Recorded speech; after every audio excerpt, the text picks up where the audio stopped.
I'm almost convinced that as a parent, you have already had scary thoughts about your baby. You know, those thoughts that you think are disturbing and inappropriate, and that you would never dare to reveal. Am I taking you by surprise? Know that this phenomenon is much more common than you might think. This is a taboo we need to discuss, and this is the subject of this informational video.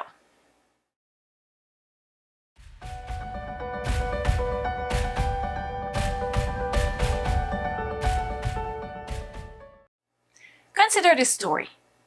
A mother holds her baby boy who is asleep in her arms. She fully realizes the enormous task of caring for her newborn baby. She does her best to ensure his well-being. And then suddenly, awful thoughts run through her mind. What if I fall asleep on the sofa with my baby in my arms and he would die suffocated? She decides to go put him down in his bed. As she climbs the stairs, she suddenly thinks of dropping her baby on the ceramic at the bottom of the stairs. She imagines him dead on the spot. She is horrified. These thoughts scare her, disturb her, and she has trouble getting rid of them.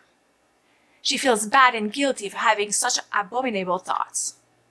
She does not understand where they come from, since she does not want to hurt her child. She tells herself that a good parent cannot think like that about her baby. She does not dare to speak of her horrible thoughts to anyone. She says to herself, what if people think that I'm not a good mother and that I'm not able to take care of my baby properly? Does this sound familiar? You've had similar thoughts? Rest assured. These thoughts around a terrible event often related to your baby are an extremely common phenomenon for new parents. Karen Kleiman, a clinical social worker, co-author of This Isn't What I Expected, and author of the book Good Moms Have Scary Thoughts, says that almost all mothers and almost all fathers have unwanted thoughts about their baby. In fact, according to a study she quotes from Jonathan Abramovitz, 91% of new mothers and 88% of new fathers report obsessive thoughts about their baby. Yes, it's almost all new parents. You're not alone. And no, you're not a bad parent if you have this type of thoughts. So what exactly are these scary thoughts? Scary thoughts are described as anxious, unwanted, repetitive, negative, disruptive, and/or intrusive thoughts that may trouble new parents. They can come from nowhere and appear at any time. They can take the form of thoughts such as, why did I want this baby? I think my baby does not like me. Images, imagining your baby drowning in a bath, imagining your baby dead in her bed. Or even impulses. What if I took my pillow and smothered my baby? What would happen if I put my baby in the oven? If you have scary thoughts similar to these, you surely agree that they cause distress, because they do not fit the way you, as a parent, usually think, and that they are all the opposite of who you think you are as a parent. That's why they can make you feel ashamed and guilty, leading you to judge your parenting skills badly. You need to know that scary thoughts are not an indication of psychosis, even if you can feel as if the madness is seizing you.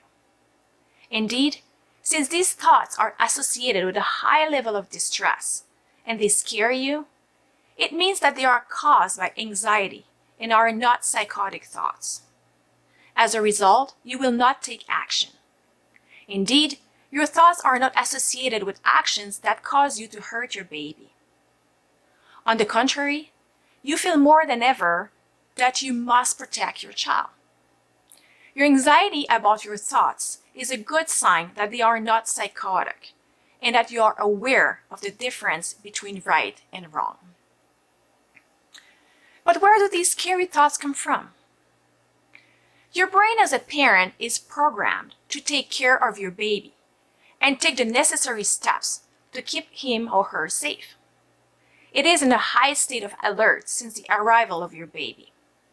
You are also in a more vulnerable situation given your lack of sleep, the hormonal changes, the stress associated with this new transition, and probably your feeling of being overwhelmed by events.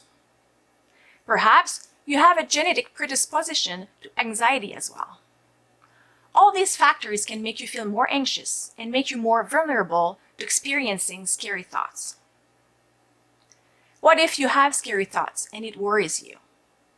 Talk about them to someone you trust, someone who makes you feel safe and who will not judge you, someone you know will support you and help you determine the most appropriate next step if needed. Breaking the silence in an atmosphere of trust reduces anxiety. And according to Kleiman, when anxiety is reduced, scary thoughts also diminish. It can also be a way of realizing that you are not the only person who has scary thoughts, and that is reassuring. Scary thoughts are a common symptom of postpartum depression or anxiety, but they can also occur in the absence of this diagnosis. The bottom line is that it is not the specific content of the scary thoughts that is necessarily the problem, but how you feel about these thoughts and how you react to them. Indeed, these can appear in your daily life without preventing you from going about your business. A scary thought arrives, it catches your attention at the moment, but then you move on and you continue your day normally. However, if your scary thoughts are causing you so much distress that you are obsessed with them and cannot function normally, that's when it becomes a problem. Then, it is time to talk to your healthcare provider or a trained professional who can determine with you the type of support or treatment that will suit you best. Do not hesitate to ask for help. I want to add that if your suffering is unbearable, that you or a person close to you are very worried about the way you feel or behave, that you have suicidal thoughts, seek professional help immediately. Finally, I recommend this book by Karen Kleiman, Good Moms Have Scary Thoughts. It's a remarkable resource that helps mothers, partners, and families who are going through the difficult transition with a baby. It contains accurate information tailored to the reality of moms, many stigma-busting cartoons representing words and thoughts of mothers, and simple and concrete exercises that aim to help moms start to feel better. I encourage you to get it. You like my videos and you care about my mission to speak openly about postpartum mental health? You can help me make it happen by subscribing to my channel and sharing my videos with others. Just click on subscribe. I also created a Patreon account to help you contribute directly to my mission. Interested? Just click on the link below my video, which will direct you to my Patreon page. Then, click on Become a Patreon.